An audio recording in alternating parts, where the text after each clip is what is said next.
everyone. I'm Laura Adams, personal finance expert and author for Finder.com. I am here today with Nicky from Fintel. I am super excited. Nicky, please introduce yourself for our audience. Okay. Hi, Laura. Thank you so much for having me. I'm very excited about being here today. My name's Nicky Senyard. I'm CEO of a company called Fintel Connect, CEO and founder. And I've actually been in the financial services space for about 10 years. This is actually my second business. So I've already built and exited my first. And this is actually the second business I've just started. Oh, I love that. So tell me a little bit about how you began your entrepreneurial journey and maybe even how you started your first company and maybe some of the challenges that you faced and overcame, obviously quite successfully. Like anything, I think it's the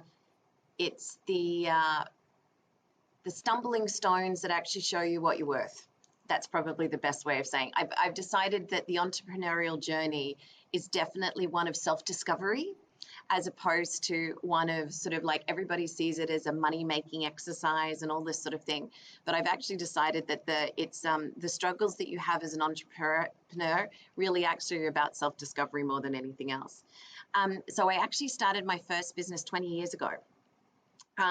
It was in the digital marketing space, digital acquisition marketing space. And if you can imagine, I started it in 2002 and Google started in 98. So it's sort of like we were definitely at the forefront of everything digital. And my background actually was in corporate PR and marketing. So really what had happened for me is that I had been looking for something. Like all good entrepreneurs, what we started with was not what we ended with. So I actually wanted to have the flexibility of being a stay-at-home mum, which is the reason that I started my first business, because the whole idea for me was we were living in a 2-story house. So the business was going to be downstairs and we could live upstairs. And I'd have sort of like be a self-employed mum that could keep on working the way that I wanted to work. But as it turned out, we actually left Australia, which is where I'm originally from, which is where Finders are originally from as well. And we moved to North America. And when we exited the business, we had 90 staff. We controlled 85% of the world market in the area that we were in. So it definitely didn't turn out the way that I'd planned when I originally started.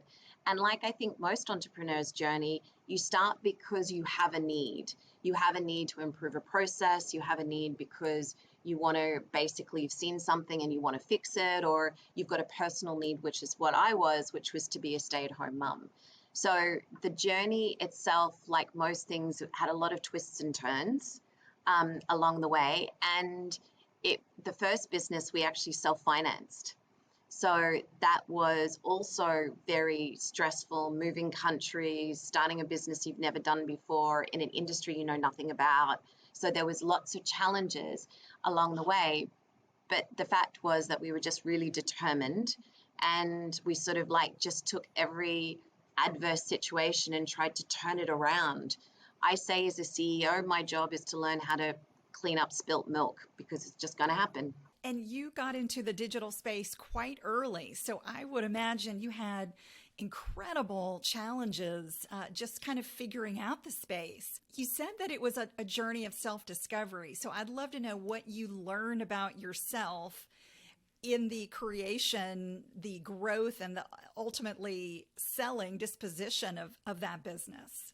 So what was really interesting, there's a couple of buckets of content or nuggets of information I'd like to share. One was that when we started, we employed 3 staff.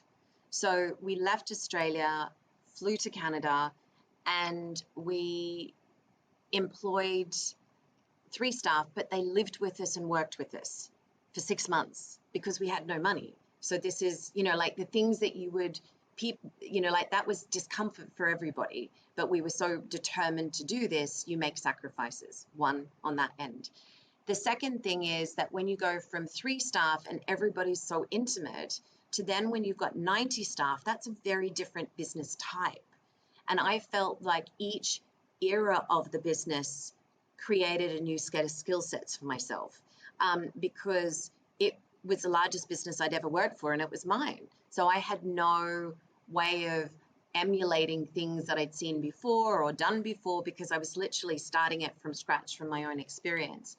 But when we sold the business, I actually looked at it and I thought, what made me successful as an entrepreneur? Because I don't see myself as different from other people. And I narrowed it down to three things. One was, to be an entrepreneur, you have to have a tolerance for risk, right? Because everything is stressful. Everything's a risk. You know, whether you're risking your house, whether you're risking your livelihood, whether you're risking your time, everything's a risk. The second thing was that you have to be able to manage risk. So having a tolerance for risk is very different to be able to manage risk, which is, that's where the stress comes in. Sort of like things are thrown at you that you don't anticipate and you're having to move resources around. It's being able to manage the risk. The final thing is that you have to have a high tolerance for pain, because pain is discomfort. And I've got to tell you, from public speaking to firing staff to resigning clients, to being set with a set of situation from a technical development thing where you need to do something and you have no idea what they're even talking about, that's, to me, very uncomfortable. So that's where the tolerance for pain comes in. But I think if you've got those three things very pragmatically, and that you can understand those bits about yourself, I think anybody can do it. It's just most people don't like the discomfort that comes from, well, you know yourself, of being an author, it's not comfortable having to make yourself sit down and write every day, but that's the job and that's what you have to do. So those are the elements that I think it makes it what it is. That's right. So being able to get comfortable with discomfort, making those sacrifices, knowing that things hopefully are going to work out, but that they're going to require some sacrifice up front in order to get what you want in the long run. Yeah, that's right. It's a very powerful lesson. So take me through the next step. You sold the business, and then how did you get into the current business that you're leading? So again, we had a business, we sold the big brother, the little sister we kept, and I took a couple of years off because the first business was that overnight success that took me 14 years. And so I took a deep breath and then realized I wasn't done. So we had this other business that we had to decide what we were going to do with. And that was a business that had been in the financial services space for such a long time. So we started from scratch. We rewrote the software, rebranded the company, and then launched at the beginning of 2020. So at the beginning of 2020, I think we had 12 clients and 8 staff. And of course, then the pandemic hit. Again, an unforeseen speed bump that we had to deal with, which we did. And now we're at the situation that we've got about 35 staff and we've got about 80 or 90 clients. So sort of like I was going to ask, for anybody who's unfamiliar with Fintel, tell us about what you do. Tell us about your business model. Thank you, Laura. Yes, of course. Hi, everybody. Fintel Connect. So Fintel Connect is a service provider in financial space. We're the people that customers don't know about. We do the tracking, we do the reporting, and we do the analytics behind the net new customers that come to financial products. So we're in this sort of like little white space around a niche. So we're not the financial services company. We're not the guys that provide the content like Finder. We're the ones that sit between both of them. So we have financial services products like Ramp's business card or RBC's business card or loan product or mortgages on one side, product. And then on the other side, we work with the industry like Finder and other publishers that have really good content out there and are looking for good products for their audience. And we sort of are the matchmaker between the two and have the technology behind it. So it's affiliate technology. But we're the only ones we're the only ones, I think, in the world that focus on the financial services space. So what we do is we take financial services brand, whether it be a small community bank or credit union, and look at how they can increase their digital footprint to actually grow online. So we're sort of the custodians for them that go through this process. That's fantastic. As a female, as a founder, what are some challenges that you've overcome that you might help some new people who are coming into this space? Let's say somebody brand new in their career that says, I want to do what Nicky's done. I want to be an entrepreneur. I want to be in fintech. What are some recommendations you could give them in terms of maybe education that they should get, experiences that they should look for, mentors, etc.? I think I always talk about career paths they start at the beginning and then they, like everybody sort of starts at the same place and then it sort of branches out. Some people become specialists in a content area, become that deep dive specialist, and other people turn into management, so they become more of a generalist. I would suggest that anybody that is going to start their own business or become an entrepreneur, it's definitely a process of discovery. And what I mean by that is that you've got 3 sets of information that you have to do discovery in.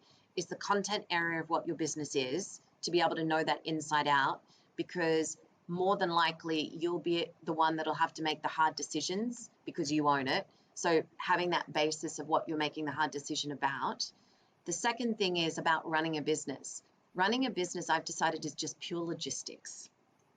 And the logistics are, succession planning.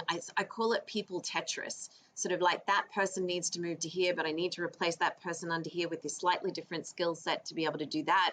So it's sort of like the logistics of money coming in, money going out, staff, training, risk management. There's a whole lot of logistics around running a business, and then running the content of the business. But then the third area, which I never knew about as an entrepreneur until the final stages of my business, was about how you value your asset, which is the business. And that's what I call the business side of the business. So one is the content area, the content of what you do. The other is the content of running a business. And the third area is the logistics of how you manage your asset, which is the business that you own. And that all really comes down to business valuations and understanding what are the ingredients that go into the multiples of what valuation you want your business to have. So it's those 3 areas that you need to start to understand. And then the other thing is that so we're very fortunate at Fintel that I have a fabulous management team and leadership team, and we're all women. So my CFO is a woman, my CRO is a woman, my COO is a woman, my head of client services is a woman, my head of marketing is a woman. And we've just hired a new team lead that's come into the business. And who was a woman, and I spoke to her yesterday, and she said, it's actually so inspiring to work for a company that has just not one woman at the table, but all women are at the table. And so I would suggest for people, if you want to do this, woman or man, but as a woman, I'd go out there and just find examples that you can relate to out there. I didn't. Mine was sort of a journey of pure determination, and I didn't see any other options. So that's how I did it. But I see for a lot of people out there, having someone, I was very fortunate that I've run a business. I have a family. My son's just turned 18, so I've survived. He's just left for college. But I've been able to sort of have the quintessential, I've had it all. It's come at prices to me and my family, but it's been ones that we've all been willing to pay to get there. But it's also just having that drive. You're the only one that can do it, and you're the one that has to believe that you can do it, because no one else is going to tell you can. And so that sort of self-belief and pure determination to be able to do it is, I think, what's really important, because everybody's got their own journey, no matter what it looks like. I'm sorry, I'm giving very long-winded answers to this, Laura. I'm so sorry. I love it. No, it's very insightful. And I would say if somebody is not as determined as you are and they really need a role model, they need a mentor, what would be a good strategy for someone to find a leader, somebody who can, really inspire them and maybe mentor them a little bit more closely? Is there, any place that you know of in terms of the entrepreneurial world where someone might be able to seek out some help or guidance? I don't. Very bluntly, I don't, because I think everybody finds their teacher wherever they can, right?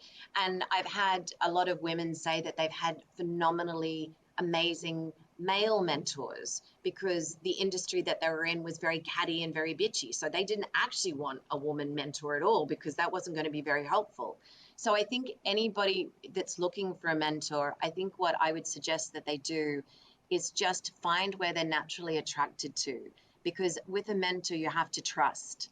And trust is usually built up through an experience, it's shared experiences or things like that. So it may be someone in the organization you work with. It may be something that's related to some hobby that you've got, because mentoring skills and skills in a business aren't very different from how you are with your friend group or with your family, because it's the same communication skills, being able to negotiate, being able to be gentle with yourself as well as other people. So I just really find wherever you've got a natural affinity where their trust has been earned, I think that's the best place that I would actually go. Nicky, I love hearing your story. I'm interested if there's anything going on with Fintel that we should know about, anything on the horizon that you'd like the listeners to know about. Just that we're a growing business, and with growth comes struggle, because every time you sort of like grow, you have to break the shell that you were in before. So what we're doing as a growing business, we're looking for new opportunities. We're looking for great people to work with us, and we're looking for great clients to work with. So, that's, I think, in a nutshell, we're in growth mode. So very pleased if anybody's got any questions or anything of interest. I'm very happy to help if I can, because for me, it's about paying it forward. I've had some great people in my life that I've actually been able to lean into in the times where it feels very the tunnel's not very clear, if that makes sense. And what we're doing at the moment is we're just trying to sort of forge a new path. It's always difficult, but always more for the journey. Terrific. Nicky, thank you so much. It's been wonderful to connect with you and hear about your story and learn more about Fintel. Oh, Laura, it's been absolutely amazing to meet you. Thank you so much for the opportunity.